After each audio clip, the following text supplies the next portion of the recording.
爱人恐惧症真的犯了。 Good afternoon. This is Jed DISTLER, and we are here for our first of today's 2 Chopin talks at the 19th Chopin competition in Warsaw. And we've had so many fantastic performances over the past few days and also this morning, and there's really quite a lot of activity here in the hall. And I am sitting here with 3 marvelous young pianists who have performed in the last few days. On my side here is Andrey Zenin, welcome. Hello. We have Zhu Hanyuan here, and also over here we have Zhu Jingting, and we met in New York actually a few years ago. You reminded me at Clavier House. Yes. And now it's all coming back together. I wanted to ask you, have you all had a chance to hear some of the other performers during these past few days? I know you've been kind of preoccupied with your own performances, but do you get a chance to actually hear what's in the hall? You can start. I mean, yes, because there are a lot of channels that can access to the live stream, and also some posters on Bilibili, a Chinese YouTube channel. Something like I this. see. And they will do some clips of the live stream, and we can just go and access to it, and then we can just have a look on that. Yeah. So how does it make you feel if you're hearing someone else playing the same pieces that you're playing? I mean, that must be kind of strange or wonderful or competitive. I don't know. What goes through your mind? Actually, I just look at live stream before my performance, some live stream, and I just want to feel the atmosphere of that. Actually, I'm not sure how they played. I just want to feel like to avoid like nervous or something to feel the Yeah. Well, Andrey, I wanted to ask you. I heard you. I remember back in 2001. No, 2021. 2001. I wasn't born yet. No, in 2000. No, but in 2021, during the competition, you played a really amazing interpretation of Chopin's 4th Ballade, and I will never forget. In the coda, it just had so much tension and excitement. And in fact, my co-host Ben Laudy and I put together a video of where we were giving fake awards, and you got the award for the most crazy coda in the 4th Ballade award, something like that. No, but seriously, I was so riveted by your performance the other day because you bring a very strong profile and personality to Chopin, and I wanted to know who has influenced your interpretations and why perhaps they've influenced your interpretations. Thank you very much for your question and for your review, and back then 4 years ago for the reward. It was very nice. I was very happy to get that. Well, at least you didn't get the piano bench award, right? Yeah, that's it's most important. No, go ahead. I didn't mean to interrupt. I think the influence is of course important, and during these years of preparation I listened to many interpretations and performances, and if I could say, I mean, I was not trying to copy someone, but of course you have this little part of influence. And from the old school of pianism, I think I could name Rubinstein, Horowitz, and Joseph Hoffmann. Oh, that's so interesting. And from the younger generation, maybe I will pick Ingolf Wunder, Rafał Blechacz, and let me think. Christian Zimmermann, of course, but it's a little bit more before the time of new century. Well, Yeah, so Well, you know, it's funny. I think that, you know, for somebody of my generation, I think of Christian Zimmermann as a contemporary pianist because we're the same age. Yet it was 50 years ago that he won the Chopin competition. So I guess that makes him historic. I guess that makes me historic. But Zhu Hanyuan, I want to ask you that how do you find the right balance between poetry and virtuosity? I think in Chopin's piece, In Chopin, yeah. yeah, I think, of course, we all know that Chopin is very poetic, and also I think the virtuosic themes in Chopin's piece is always very helpful for ourselves to do the poetic themes, like some technique to do a legato, or some technique to do like sing sound on the piano. So I think they have a very big connection with each other. Yeah. And Zhu Jingting, I want to ask, first of all, where the devil did you learn how to play octaves the way you did, like in the Opus 2510, the Etude in octaves? I mean, I want to rent your octaves for a couple of years. I mean, they just took off like a rocket ship. And I mean, how do you practice them? I mean, first of all, it's a very difficult piece because, as Hanyuan just said, it's a mixture of virtuosity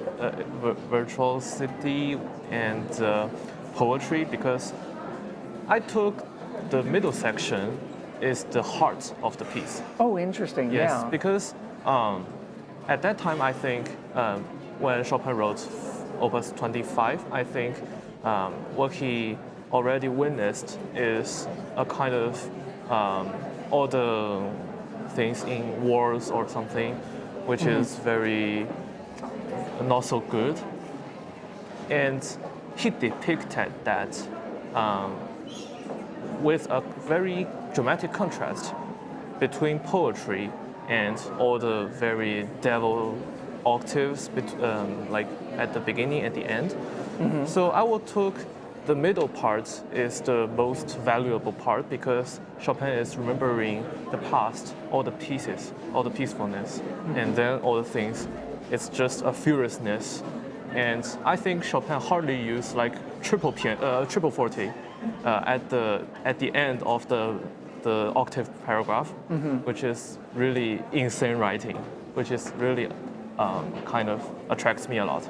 Yeah. One quick question for all three of you. Is there a genre of Chopin's music that comes particularly easy to you? Like which one do you gravitate to the most? Just see if you can answer it quickly, like just off the top of your head. I think nothing is easy from Nothing is easy. Yeah. Like a ballad or a scherzo? No, definitely I not. can say what the hardest, so my personal meaning, the hardest is mazurkas, of course. That comes easy. Because it's, I think that's the soul of Chopin, and when you have so little and a piece of music, wonderful, and so much details inside, it makes much more harder to Every mazurkas, I think, is interpret it. But easiest genre, I don't think so. What about you? I will say, because Chopin influenced a lot of pop music right now. Oh, that's and I right. think, Yeah. And I think all the arrangements from Chopin is easy to access, to accept to our ears. And all the Chopin's melodies, beautiful melodies, comes from his hand pencil. Is just amazing thing for us to hear. But for hands, we need time. Yes. Okay, we have some questions from our Instagram viewers, and we invite Instagram viewers to submit questions, and we will try to get to as many of them as possible. So one question that people would like to know is, and this may be a loaded question, but I'm going to ask you, how many hours do you practice a day? It depends. It depends. If I do have competition, then more. If not, of course, less. But I never count it. And how you could count the practicing hours? Like only when you're touching the piano, or the whole session, or the time where you're not sitting at the piano and thinking about piece, about performance, or listening to the music. I think in general you're practicing 24 hours a day because you're always thinking about it. But roughly sitting at the piano and practicing, so it's maybe about 4, 5, maximum 6 hours for me personally a day. Yes. And wonder how long, how did you decide which piano was right for you in this competition? Yeah, it's a really difficult decision to make because when I only have like 15 minutes, I need to quickly play every piano and some important part of my piece.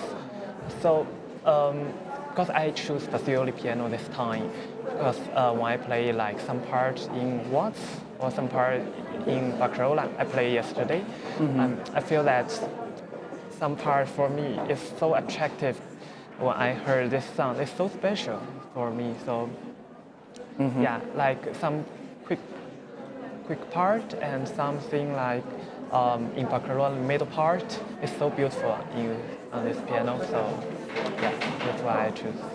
Great. And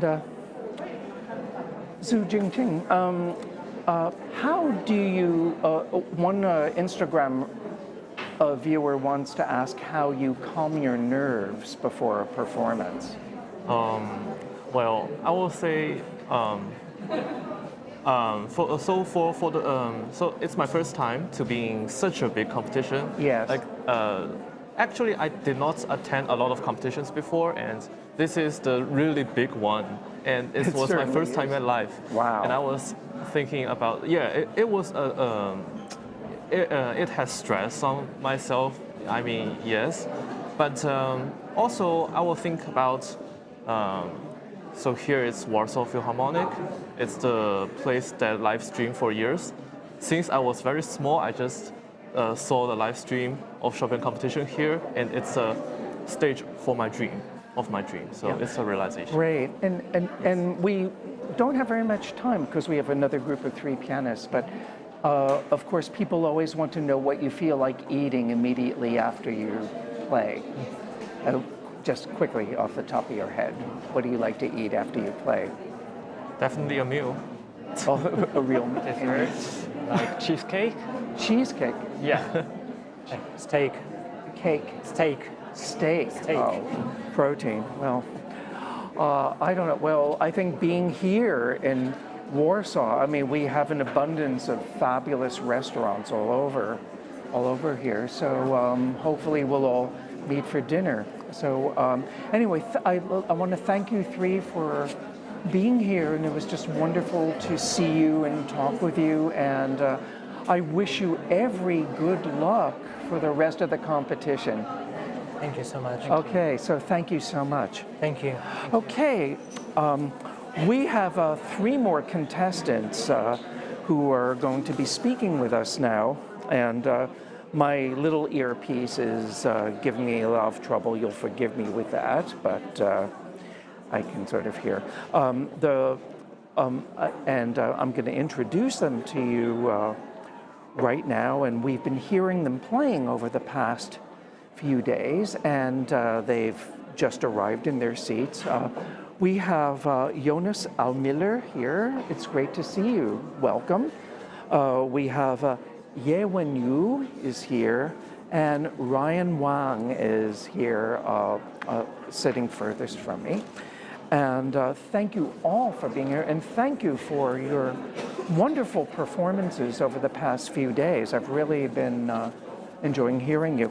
Now, Jonas, we met last year when I was one of the judges of the Rinascialo Gallo competition in Monza, Italy. And I will never forget that when you were playing the Brahms Opus 118 Klavierstück, I started crying uncontrollably, and I just had to throw away my pad and pretend, and I had to not be a juror anymore and just be a listener, and I became your biggest fan in like a minute. And since then, I've heard you at the Van Cliburn recently, and because you play such a wide range of repertoire, as well as being a fantastic arranger of the Liszt tone poems, which everyone should get to know. In preparing Chopin's music, which I've heard you play certain pieces, are there different processes of preparing, let's say, Beethoven and Brahms as opposed to Chopin? Are there different requirements, do you feel, in the preparation? I don't know if I can really compare the process of learning that. Also because my preparation process for the competition where you were a judge in and the Cliburn competition was very different from my preparation process here. How so? I had much less time to prepare this competition. Oh, okay. Actually. I won't tell anybody. So it was, let's say, a sped up preparation process.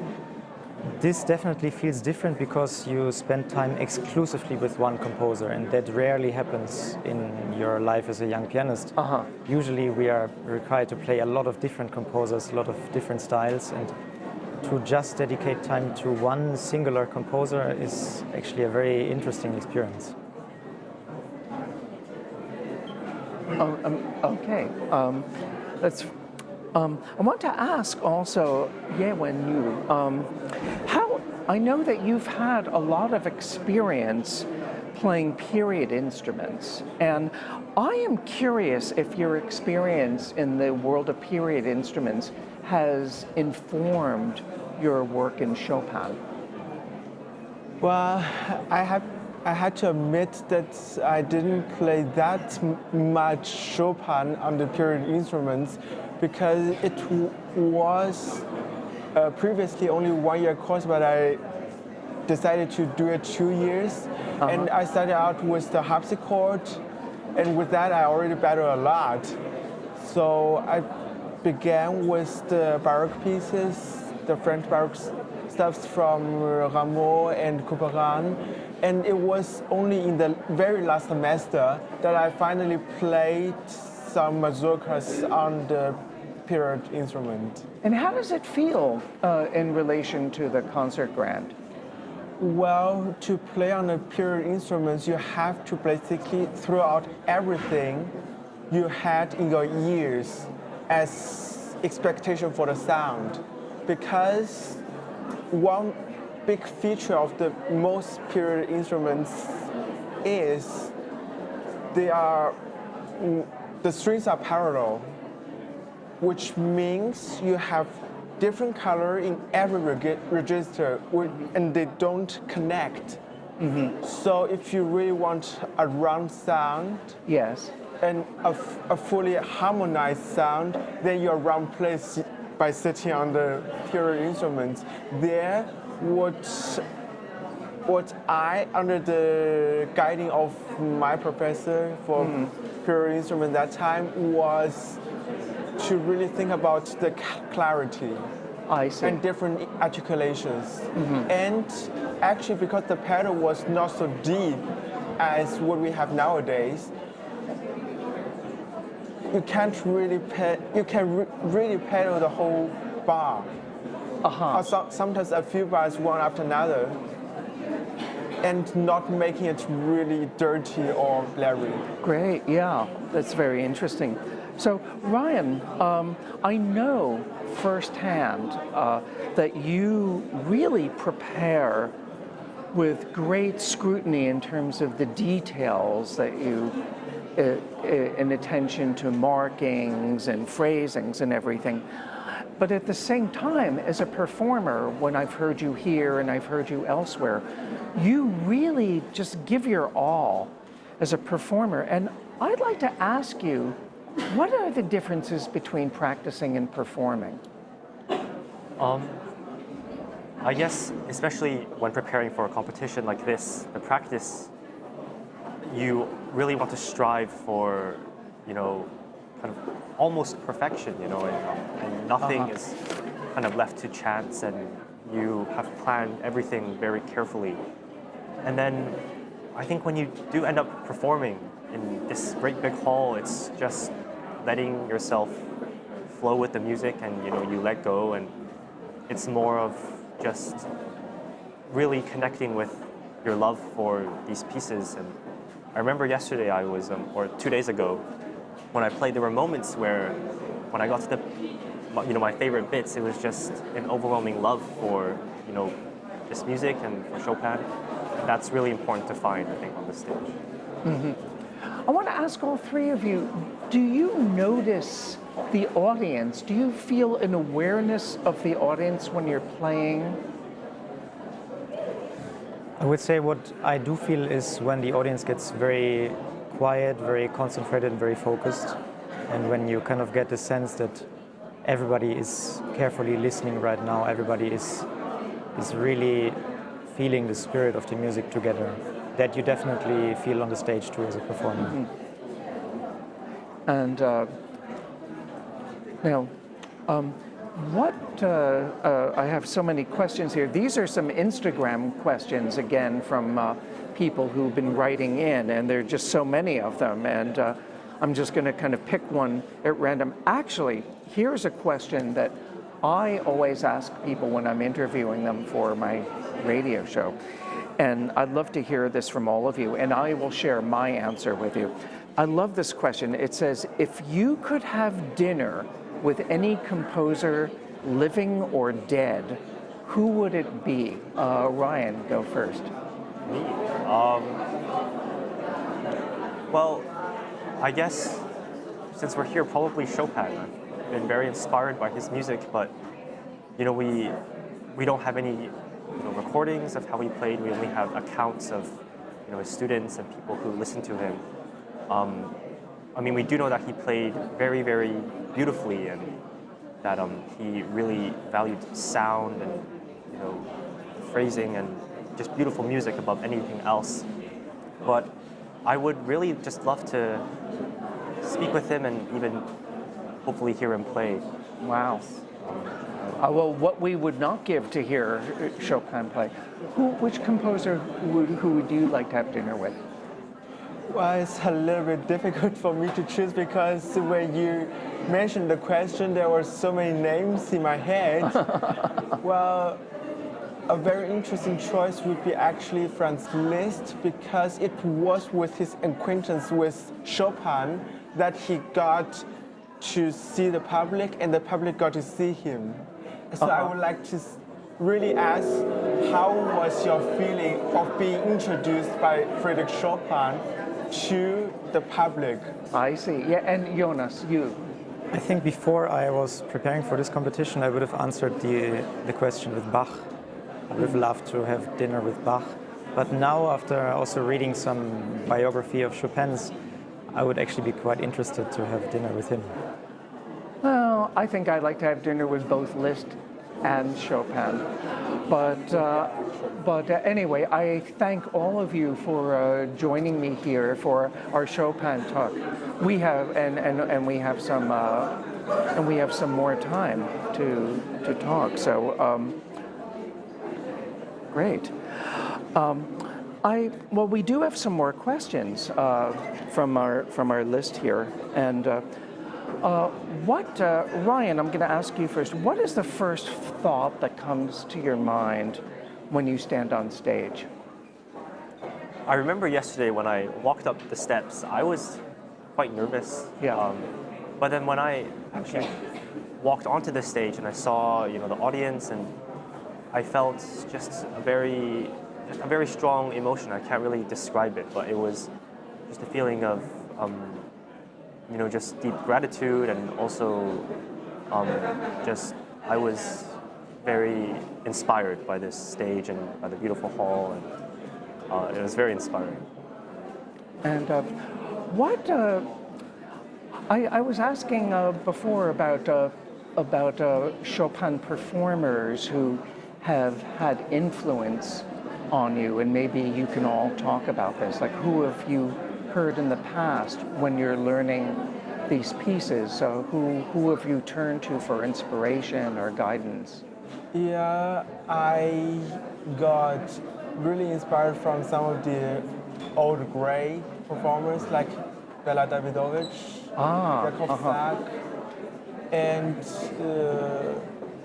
also I recently listened to some recordings of Ingrid Flitter, and also to my own professor who was also a prize winner here in 1990, Anna Malikova. And basically also some a little bit less known recordings like Uchida or even Wilhelm Kempf. Oh yeah. They both had their very unique interpretations, their insights, their ideas about how they want to construct the pieces. I mean, those are, for me, some of the really special recordings. It's interesting that Wilhelm Kempf, for instance, was a great German pianist who specialized in Beethoven and Brahms and that repertoire. And he did play Chopin, and he made some Chopin recordings, and they're not really talked about. But I just did, I'm in the middle of presenting all 51 mazurkas on my radio show, Between the Keys, where I have each mazurka played by two pianists without repeating a pianist, and I included Kempf, and a very well-known pianist emailed me and said, I had no idea Kempf played mazurkas. What about you, Jonas? Anybody inspire you? There's, of course, a lot of pianists I listen to also because with Chopin, it's for a pianist, so it's such a personal composer that playing and performing him and his music is nobody sounds like anybody else. Recently, I actually discovered a pianist which I've never had before heard of. His name is Ignacy Tigerman. Ignaz Tigerman, Yeah. yes, my great dear friend Alan Evans, who passed away 5 years ago, helped bring these recordings to light. He was a pupil of Ignaz Friedman, Exactly. who lived in Egypt, and he didn't make very many recordings, and they are absolutely extraordinary. But the point is that we have these incredible Chopin traditions from all these pianists we're talking about, as well as the pianists who have been participating in this competition for nearly 100 years. And when I look back on it, I kind of feel that having you here and all of the pianists here, you're just new additions to this big wall in the history of Chopin playing, and it will be very interesting to see how all of this plays out. So I wish the three of you the very best of luck, and let's see what happens, and all I can say is keep playing beautifully and just being your wonderful, authentic selves. Thank you so much for being here with me in this Chopin talk. And my name is Jed DISTLER, and I will be back tomorrow and alternating with my colleagues here at the 19th Chopin competition in Warsaw. Thank you so much for tuning in, and I look forward to the rest of the performances in stage 1 and beyond. Thank you so much. Thank you. Thanks so much. It's great to see you.